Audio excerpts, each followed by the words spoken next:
get ready for our first presenter, Lauren Scheller. I assume that Lauren is ready, and Lauren, maybe you can introduce yourself and tell us a little bit about yourself before you begin.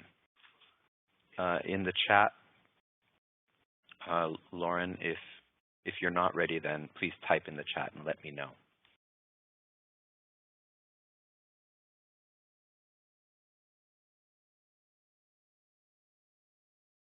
Hi, everyone. My name is Lauren Scheller.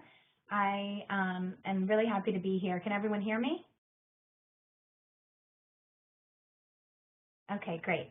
A colleague of mine, Liliana Lopez, and I prepared this presentation on defining PBLL.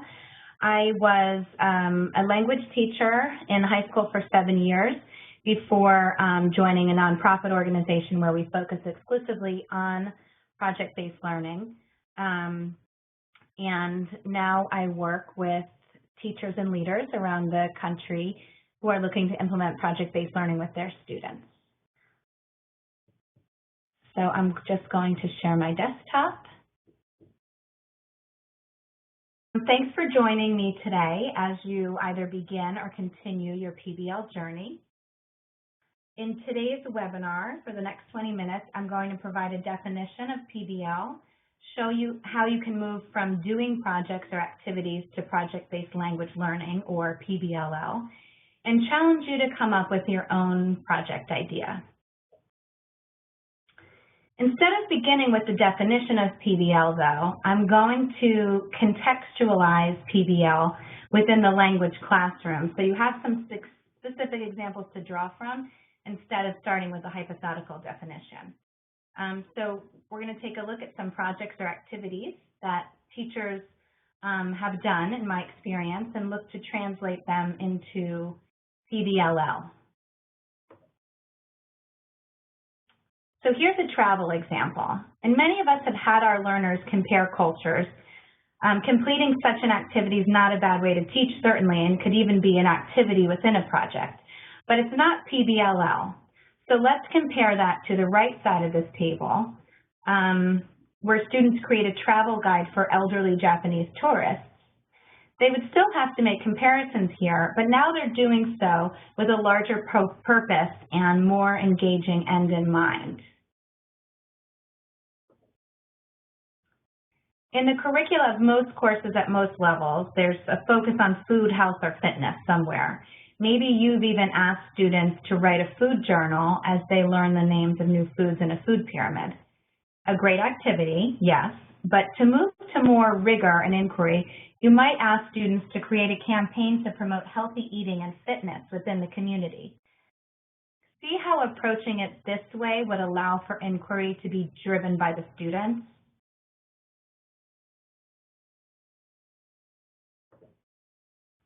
Here's another example.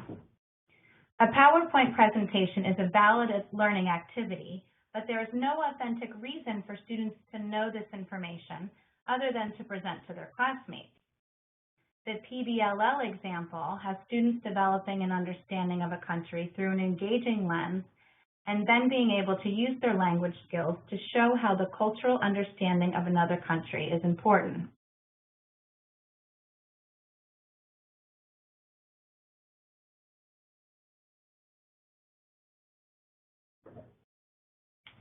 This example on a technology unit comes from a high school level 2 classroom based on a book chapter on technology from the textbook. A teacher may assign an activity like the Facebook profile as something students would do out of class. Students may even work in groups. But it's not necessarily deep, meaningful engagement and interaction with using the language. Think about how the PBLL example here would allow students to interact with an authentic community and use similar language in a way that serves a purpose for native speakers.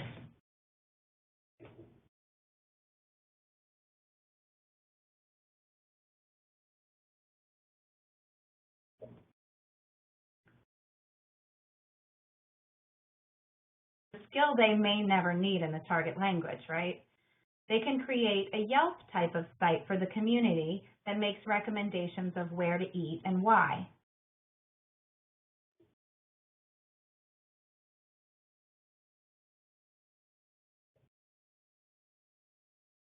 Here's a semi-authentic example of how you could turn the reading of a novel into a PBLL unit.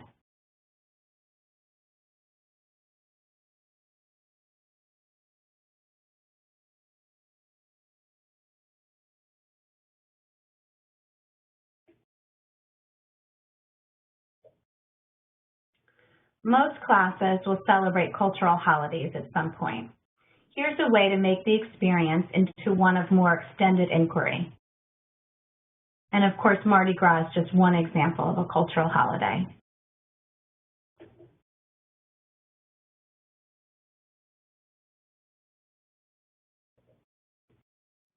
Another example is having students create an artifact for others to learn from.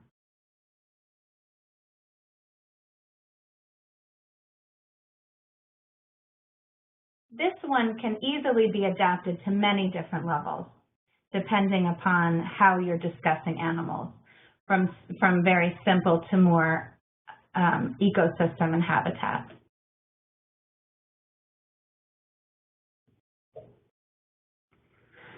So if we think about all of those examples that were just listed, and what's different between the left side and the right side, you might have begun to see that there are fundamental differences between the two.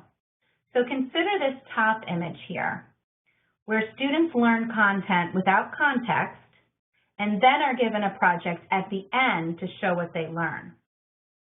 Now compare that to the PBL unit. PBL flips the paradigm and presents the task first, and that creates the context for learning.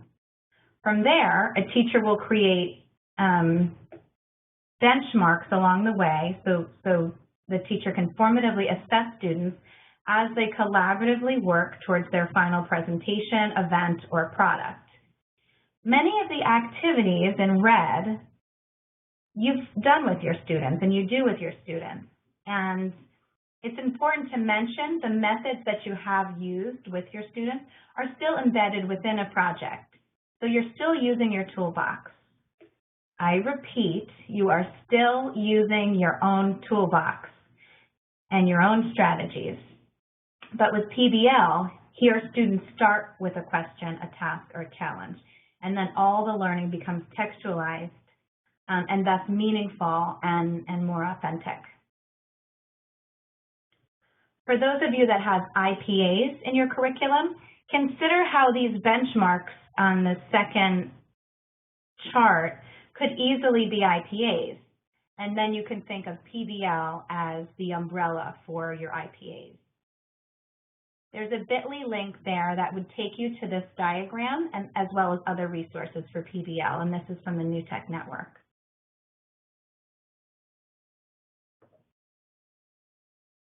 Let's consider the technology example that was already presented in the beginning. This teacher would begin, or in fact did begin, by having the students interact with some local parents who were feeling disconnected to the school. The ways that they would typically engage with the school were not presented in the target language. So there wasn't really true opportunities for them to learn about what technologies were available and how to use them. The students would then begin by thinking about how they could help the target population access the school technologies better, and more specifically, what they would need to learn and be able to do with the language to accomplish that task. The teacher then broke this down into benchmarks. So in the first benchmark, students are able to instruct someone on how to use a specific technology. And in the second benchmark, students engage in interpersonal dialogue about the technology.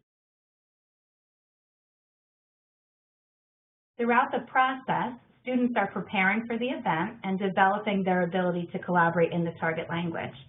They have opportunities to reflect on where they are and where they're going. That link should take you to that resource and other resources as well, once again. So now that you have a sense of what PBL looks like in the language classroom, or what PBLL is, let's define the elements of high-quality PBL. We're going to use BIE, the Buck Institute for Education, as a resource here. In the past year, BIE collaboratively developed the concept of gold standard PBL, and here are the design elements. As you can see, they center upon the key knowledge, understanding, and success skills that students need to learn by completing the project or PBL unit.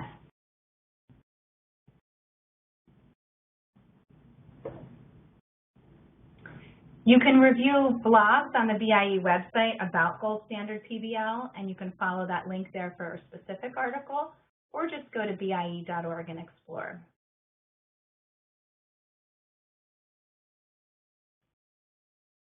You'll also want to take a look at the project design rubric, which I will now outline, considering a language context.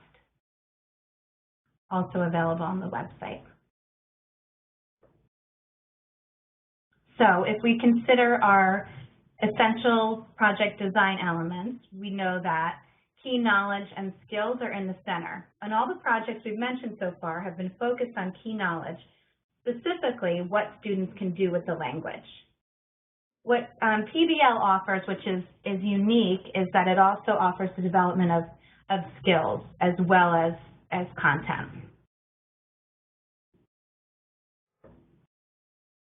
A project will always focus on a challenging problem or question to which students need to work collaboratively to build or solve or respond. In the Healthy Living project that was mentioned earlier, the challenge was a call to action to support a healthier community. So then students understand that they are learning all key knowledge and skills in order to answer that question and create a final product for their community. Project-based learning allows students to begin by asking questions based on the challenging problem or question, which they will then get answers to develop additional questions that they'll have to answer in order to complete the final process. And this inquiry is student-led as opposed to teacher-led.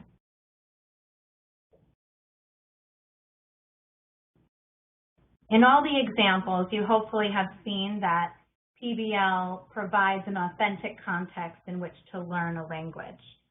So students might have a process that models a real-world process, or it might address an authentic problem in the community. There's another level of authenticity too, and it's about this authenticity to self, and so it could speak to a student's personal concern or interest in their lives and be relevant. So there's that idea of relevancy and authenticity as well. In PBL, students are guided by their own questions, and those help shape the direction of the process. They are able to choose texts and resources that they want to use to solve the problem or answer the question. They may choose the people that they work with and how they spend their time or the role that they take within a project, as well as organization of tasks. And there's a continuum of voice and choice. As a new PBLL teacher, you may want to provide less voice and choice, and as you become more skilled, you may want to provide more voice and choice. If you follow the thought of John Dewey, who is seen by many as the thought leader of PBL or constructivist learning, you'll be familiar with the idea that real learning occurs when you reflect upon what you have learned. So it's important to build in reflection opportunities throughout a project. This could take the form of journaling, small group discussion, or even one-on-one meetings with the instructor. Remember the travel brochure example for elderly Japanese tourists? Throughout the process of creating the travel brochure product, students worked on the brochure as they developed the language they needed. And throughout that process, they had multiple opportunities to get feedback from peers feedback from their instructor, as well as feedback from their authentic target audience.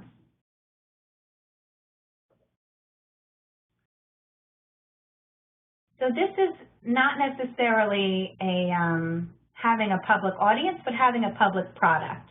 So it doesn't have to look like cutting the red tape at a public event. Remember that something published online is very much a public product.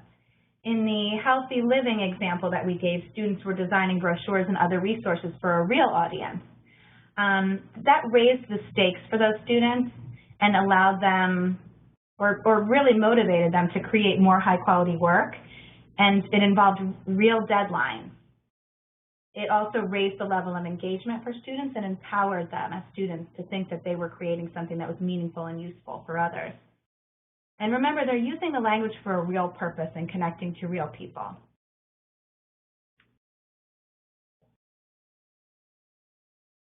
So once again, those are the 8 essential elements, the design elements, focused, of course, around the key knowledge, understanding, and success skills. So I've embedded project examples throughout this webinar, but how can you come up with some of your own ideas? Well, there's lots of different types of projects, and you want to consider all of these options. You've seen that students can design or create something, they can plan an event, they can examine an issue that's critical to their community or to themselves. They can work to solve a problem, investigate a historical event, or even explore a philosophical issue. Some sources for inspiration are listed here. And you're going to hear more about this in tomorrow's webinar on authentic products.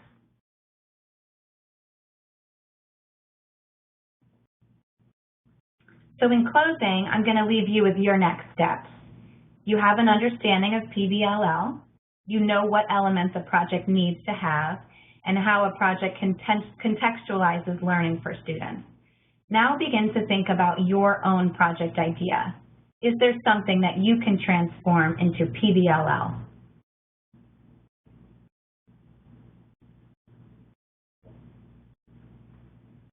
Here's the resources again that I've listed throughout this webinar, in addition to a 4th one, which is our 2015 NSLRC Institute, which has fantastic PBLL resources.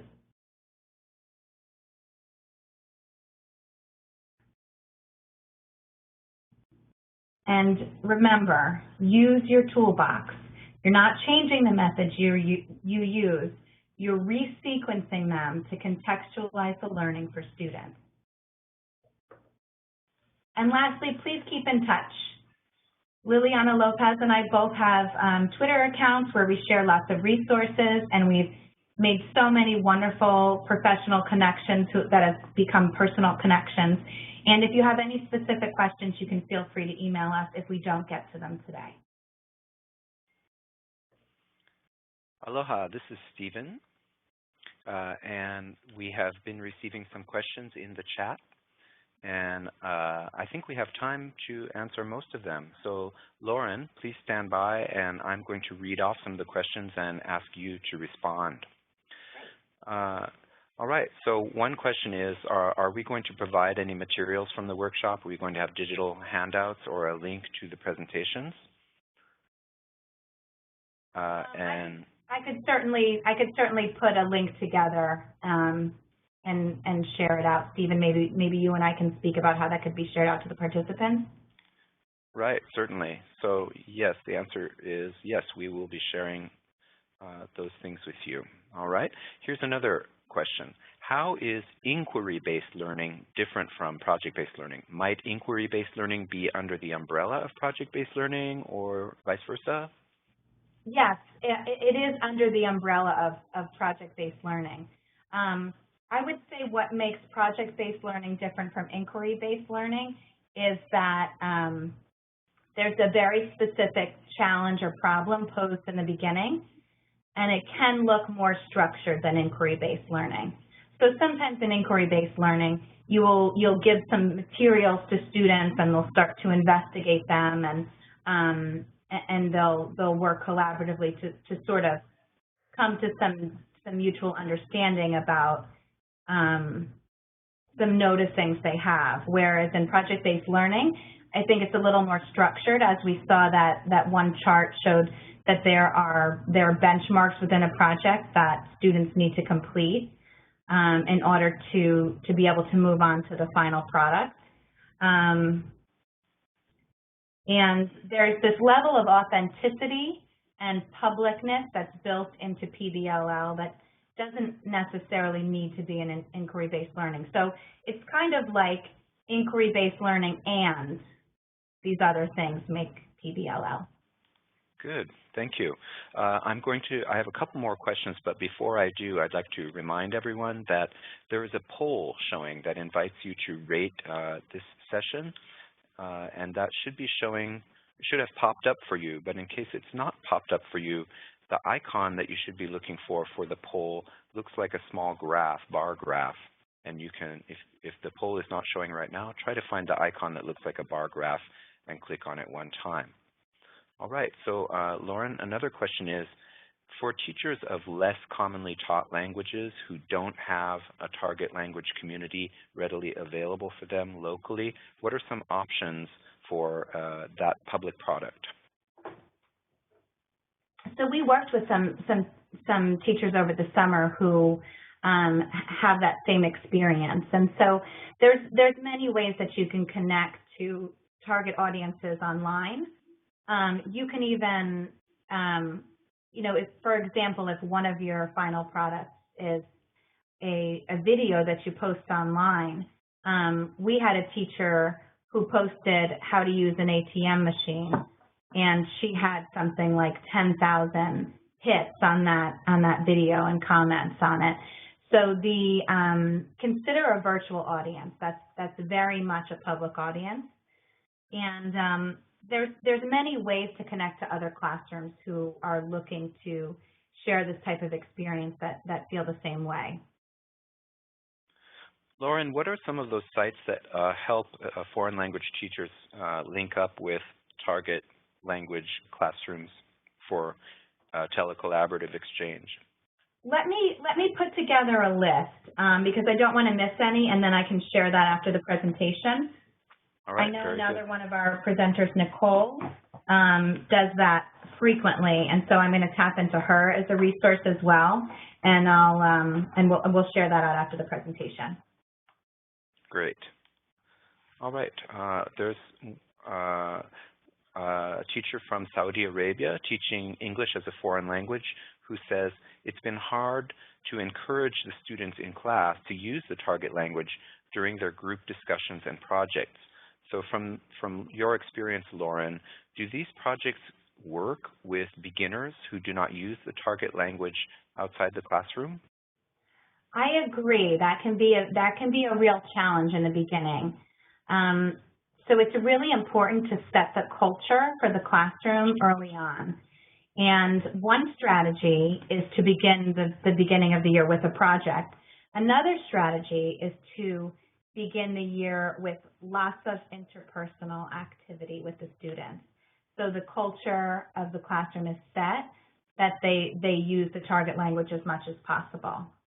That's one strategy. An additional strategy is as you are working through the project, you can have a list of need-to-knows that the students are working to answer for the actual culminating product. But then you can also generate a list of things students need to know in order to be able to communicate with each other. And so these can look like sentence starters. These can look like cultural expressions that give thanks or express agreement or disagreement.